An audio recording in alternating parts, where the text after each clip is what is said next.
Hello friends, good morning.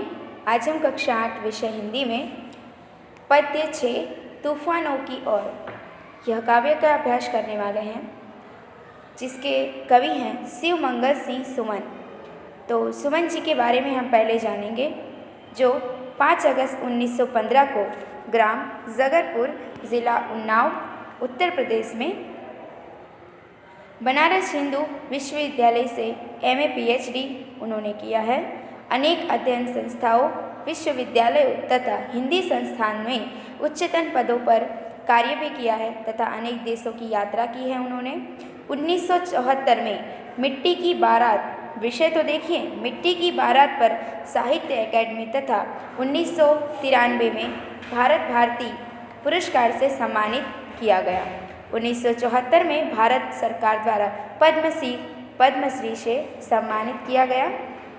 Hillol, जीवन के गान, युग का मूल, प्रलय सर्जन, विश्व बदलता ही गया, विद्य हिमालय, मिट्टी की बारात, वाणी की व्यथा, कटे अंगूठों की बंधन वारे, उद्यम और विकास, प्रकृति पुरुष कालिदास, यह सब विषय पर उन्होंने लेख लिखे हैं।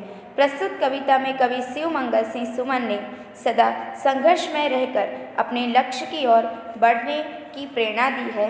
जिस तरह आग में रहकर सोना निखरता है, उसी तरह बाधाएं हमें जीने की नई राह दिखाती हैं तथा आगे बढ़ने के लिए हमें इरादों को मजबूत बनाती हैं। इस कविता में धैर्य, गतिशीलता, साहस और संघर्ष रहना इस मूल्य उजागर किया है। मतलब कि क्या है कहने का, ये सुमन जी का एक मैसेज यहाँ पर बताया गया है कि कोई भी चीज़ जब परिवर्तन होना होता है, हकारात्मक, अगर हम इसको क्रांति भी कह सकते हैं, तो उसके पहले बहुत से संघर्ष से हमें जूझना पड़ता है और संघर्ष होता है तभी हमें नया विकास की तरफ हमें पथ प्रदान होता है। ऐसा कहा जाता है कि जो रात होती है कालीमा, सुबह की जो रात होती है, सुबह होने से पहले की जो रात होती है वो बहुत ही काली होती है। उसी तरीके से हम यहाँ पर ये बता सकते हैं कि जो संघर्ष होता है उसके बाद का जो भी सवेरा आने वाला होता है वो बहुत ही सुखदायी होता है।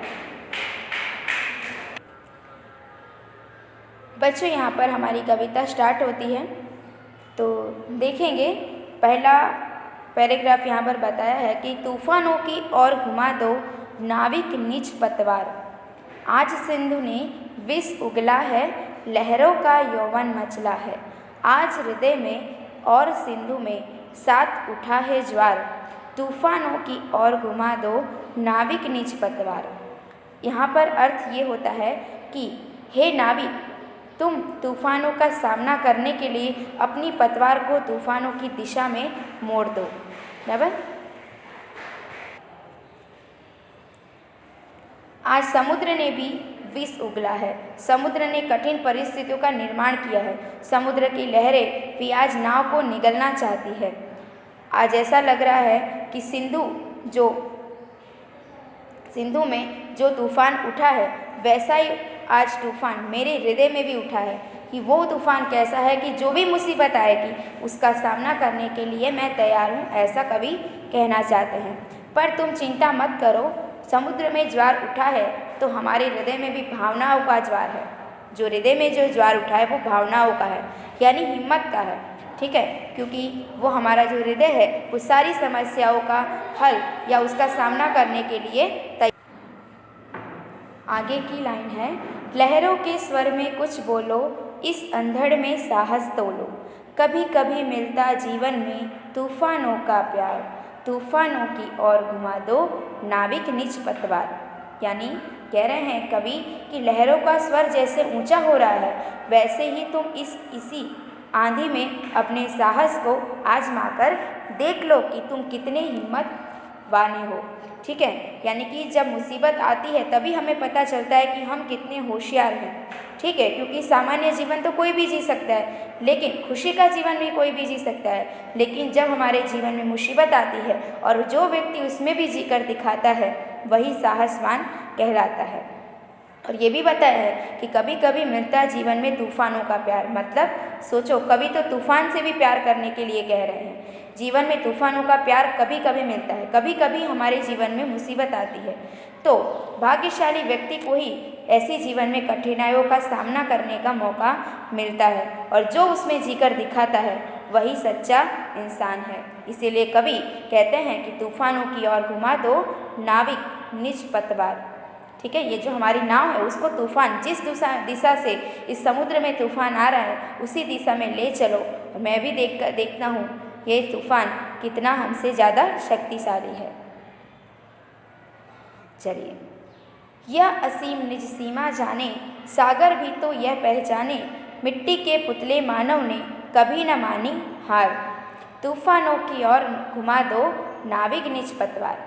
मतलब कवि ये कहते हैं कि यह समुद्र और आज तूफान भले ही असीम दिखाई दे रहे हैं, बड़े दिखाई दे रहे हैं, पर हे नाविक, तुम अपनी नाव लेकर समुद्र में उतरो और इस समुद्र और तूफान को भी बता देना है कि यह मिट्टी के पुतले का यानी मिट्टी से बना हुआ यह मानव कभी किसी से हार मानता नहीं है। आज ये इस तूफान को भी हार मतलब उसको भी हार का एहसास करवाएगा, उसे भी हरा देगा।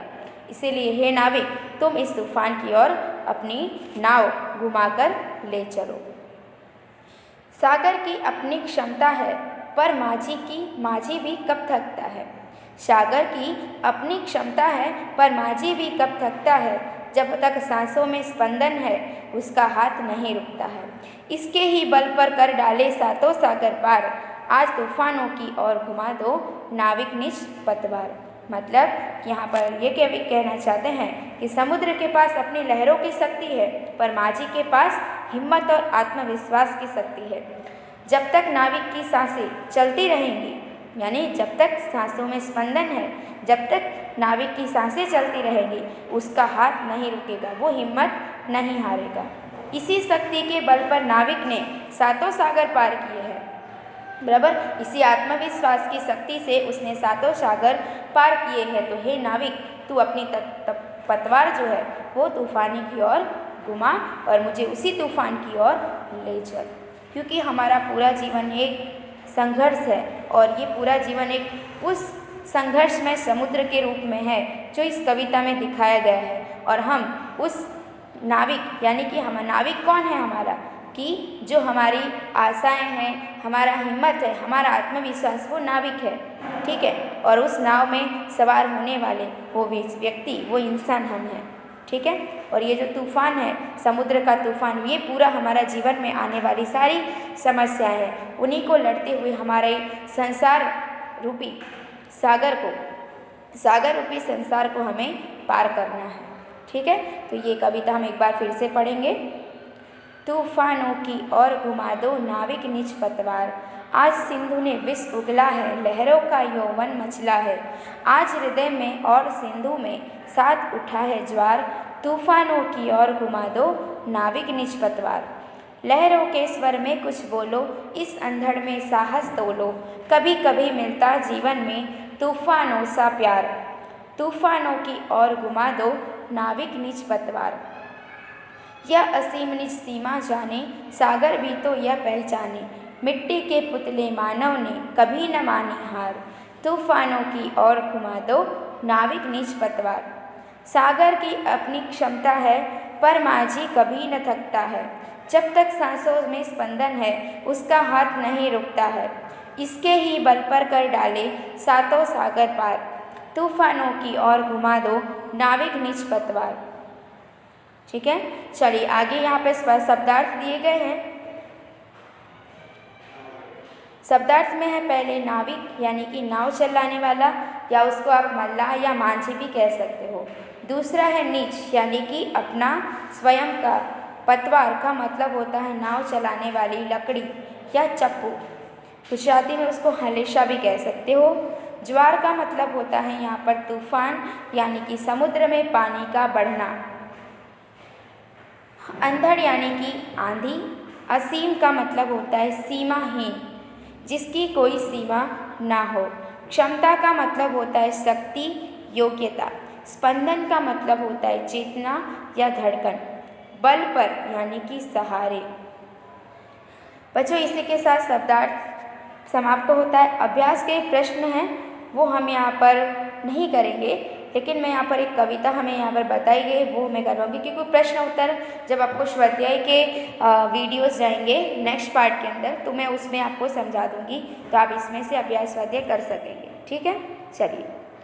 किताबें कुछ कहना चाहती हैं, किताबों में चिड़िया चहचहाती है, किताबों में खेतियाँ लहलहाती है, किताबों में झरने गुनगुनाते हैं, परियों के किस्से सुनाती हैं, किताबें में रॉकेट का राज है, किताबों में साइंस की आवाज़ है, किताबों का कितना बड़ा संसार है, किताबों में ज्ञान की भरमार है।